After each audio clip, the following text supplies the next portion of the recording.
جب تمہیں ایسی تکلیف ملے کہ تم راتوں کو بھی نہ سو پاؤ اور راتیں بھی ایسی ہو جاتی ہیں کہ اب نیند نہیں آ رہی، اب میں کیا کروں، اب میں بہت بے چین ہوں۔ جب تم درد کی حالت میں اللہ کو پکارتے ہو تو تب تمہاری آواز ان 7 آسمانوں میں تب تک گونجتی رہتی ہے جب تک خدا تعالیٰ کن نہیں فرما دیتا۔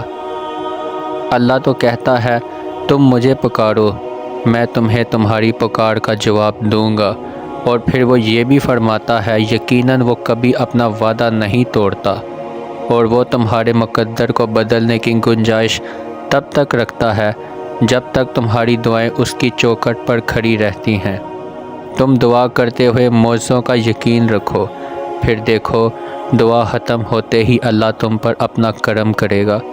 دعائیں رد کرنے کے لیے اللہ مانگنے کا خیال تمہارے دل میں لاتا ہی نہیں۔ وہ تو تم سے اتنی محبت کرتا ہے کہ اللہ تم کو آزمائش میں ڈالتا ہی تب ہے جب تم کسی ایسی چیز کی طرف بھاگتے ہو جو تمہارے لیے بری ہوتی ہے۔ رب تعالیٰ وہ تو اتنا مہربان ہے، وہ اپنا فیصلہ تم پر مسلط ہی نہیں کرتا، وہ تو اہتمام تک تمہاری صدا کا انتظار کرتا ہے کہ کب تم اس کو پکارو اور وہ تمہارا نصیب بدل دے، اور پھر وہ تمہیں دعاؤں کی مہلت دیتا ہے، اور پھر تم دعائیں مانگتے ہو تاکہ تم کو من پسند چیز جس سے تم کو دور کیا گیا ہے اسے تمہارے حق میں بہتر بنا کر اسے تمہیں دے دیا جائے۔ اس آزمائش کے بعد تمہارے لیے قبولیت کا وہ مقام ہے جہاں تمہیں مانگنے سے پہلے ہی عطا کر دیا جائے گا۔ جس ذات نے تم کو اب تک سنبھالے ہوئے ہے وہ تمہیں آگے بھی سنبھال لے گا اور سنبھالے ہی رکھے گا۔ جو وقت نے چھین لیا ہے تم سے، اللہ تمہیں ہر وہ چیز واپس لوٹا دے گا جب اللہ تمہیں آزمائش کے اس مقام پر لے آتا ہے جہاں تمہارا صبر حد سے بڑھ جاتا ہے۔ تب وہ تمہارے لیے ناممکن سے معجزے فرماتا ہے۔ جہاں تمہیں لگتا ہوگا کہ یہ میرے لیے ناممکن ہے، وہ اللہ تعالیٰ تمہیں ناممکن سے ممکن کر کے دکھائے گا۔ اس آزمائش کے بعد تمہارے لیے قبولیت کا وہ مقام ہے جہاں تمہیں مانگنے سے پہلے ہی عطا کر دیا جاتا ہے۔ جیسے اس کی مصلحت سمجھنا تمہارے بس کی بات نہیں، بالکل دوستوں ویسے ہی اس نے تمہاری مدد کے وسیلے وہاں سے بنا رکھے ہیں جو تمہاری سوچ سے بھی باہر ہیں۔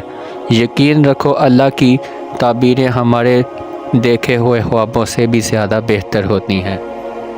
پھر یہ وقت دیکھو تمہارے بس میں کیا ہے، بلکہ یہ دیکھو کہ جس سے تم مانگ رہے ہو اس کے بس میں کیا کیا نہیں ہے، وہ کیا کچھ نہیں کر سکتا۔ اور جب تمہاری نیت صاف ہوتی ہے اور تم کسی کام کو کرنے کی تھام لیتے ہو تو کائنات کی ساری طاقتیں متحرک ہو جاتی ہیں، اور پھر اللہ تعالیٰ خود تمہاری مدد کرتا ہے۔ لیکن دوستو اللہ تعالیٰ ایسے شخص کی مدد نہیں کرتا جو اپنی مدد خود نہ کر سکتا ہو، جو کوشش نہیں کرتا۔ جس نے تم کو یہ زخم دیا ہے وہی تم کو مرہم بھی لگا دے گا، اور اللہ سے مدد مانگ کر کوئی بھی بے یارو مدد نہیں ہوتا۔ وہ تمہاری ان جاگتی ہوئی آنکھوں میں ایسی دلکش نیند اتارے گا اور پھر تمہاری کوئی بھی رات نیند سے خالی نہ ہوگی۔ وہ جانتا ہے تم تک تمہاری پسند کو پہنچانا کب بہتر ہے۔ جو تمہیں دیری لگ رہی ہے دراصل وہ تمہاری جلد بازی ہوتی ہے۔ اللہ تمہیں جلد ہی اس طرف سے آزاد کر دے گا جس کی تکلیف تمہیں کہیں بھی چین نہیں لینے دیتی۔ اللہ تم کو اس سے بھی بڑھ کر عطا کر دے گا جو تم چاہتے ہو، وہ اسی کو تمہارے حق میں بہتر بنا دے گا جو تم اس سے مانگتے ہو۔ صبر ہوتا تو بہت مشکل ہے، بہت ہی مشکل، لیکن اس کا صلہ بہت خوبصورت ہوتا ہے۔ ابھی نہ صحیح، لیکن تمہاری دعاؤں کا جواب جب بھی آئے گا کن سے خالی نہ ہوگا۔ وہ اگر درد ایسا دیتا ہے کہ ساری رات آنکھ نہ لگ سکے تو پھر وہ سویرا بھی ایسا دیتا ہے جو ان آنکھوں کو ٹھنڈا کر دیتا ہے۔ تم اس کے لیے نیند تر کے آؤ تو کیسے ممکن ہے وہ تمہاری دعاؤں کو رد کر دے۔ اگر اس نے تم کو اپنے لیے منتخب کر لیا ہے تو جان رکھو اس نے تمہاری رضا کو اپنی رضا کے لیے چن لیا ہے۔ تو پھر تم اللہ کی جانب واپس لوٹ جاؤ، وہ تمہاری جانب ہر چیز واپس لے آئے گا۔ جو اللہ کی محبت کا سجدہ قضا نہیں ہونے دیتا، پھر وہ بھی تمہاری محبت کو کبھی قضا نہیں ہونے دے گا، وہ بھی تمہیں تمہاری چاہ سے ملوا دے گا، تم کو تمہاری محبت سے ملوا دے گا۔ تم یہ کبھی نہیں جان سکتے کہ معجزے کب اور کس وقت تک تم تک پہنچائے جاتے ہیں، اس لیے مانگتے رہو، امید رکھو اللہ سے، انتظار کرتے رہو۔ جب تم اللہ کے فیصلوں سے خوش ہو جاتے ہو، پھر اللہ بھی تم کو تمہارے فیصلوں سے نواز کر تم کو راضی کر دیتا ہے۔ وہ کبھی کبھار تمہارے ارادوں کو اس لیے ناکام کر دیتا ہے تاکہ وہ تم سے بچا سکے، کیونکہ کبھی کبھار تمہیں بھی خبر نہیں ہوتی کہ تم اپنی جانب کس طوفان کو للکار رہے ہو۔ اللہ تمہاری دعاؤں کے جواب ان ذریعوں سے دیتا ہے جو تمہارے لیے بہتر ہوتے ہیں، ان ذریعوں سے اللہ تعالیٰ تمہاری دعاؤں کے جواب نہیں دیتا جن کو تم بہتر سمجھتے ہو، کیونکہ کچھ چیزیں تمہاری سمجھ میں بالکل نہیں آ سکتی، اس لیے اللہ نے کچھ جواب خود تک محدود رکھے ہیں۔ لوگ تو تمہاری باتیں سن کر کچھ دیر کے لیے تم کو دلاسا دے ہی دیتے ہیں، بعد میں لوگ تم کو بھول جائیں گے، لیکن صرف ایک اللہ ہی ہے جو تم کو کبھی نہیں بھولے گا، نہ کبھی بھلا سکتا ہے۔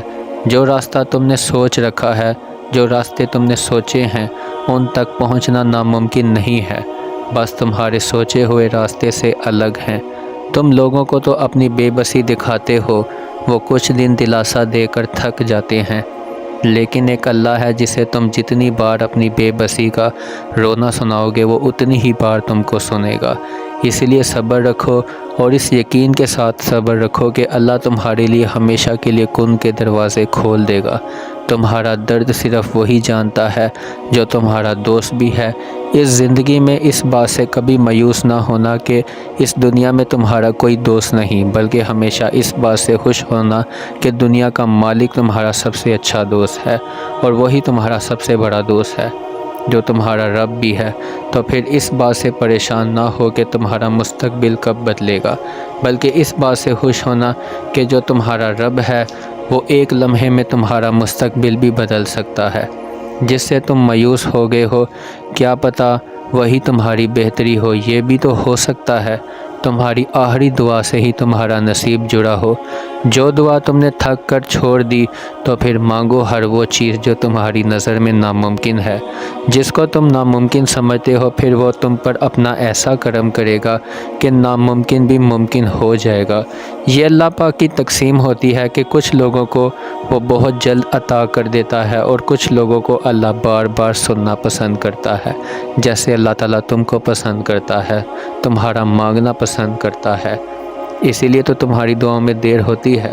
اگر تمہاری دعا میں دیر ہو رہی ہے تو اس کا مطلب یہ نہیں ہے کہ اللہ تعالیٰ تم کو تڑپا رہا ہے، بلکہ اس کا مطلب صاف یہ ہے کہ اللہ کو تمہارا مانگنا اتنا پسند آ گیا ہے، اللہ اب تم کو بار بار سننا پسند کرتا ہے۔ تو پھر مانگو اپنے رب سے ہر وہ چیز جو ناممکن تمہیں لگتی ہے۔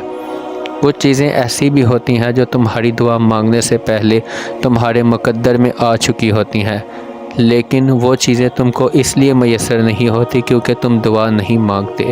دعائیں اسی لیے ضروری ہیں تاکہ تم اللہ کی جانب متوجہ ہو سکو، اللہ سے اپنے دکھ سکھ کی باتیں کر سکو۔ اللہ تم کو کبھی اکیلا نہیں چھوڑے گا، کبھی اکیلا نہیں چھوڑے گا۔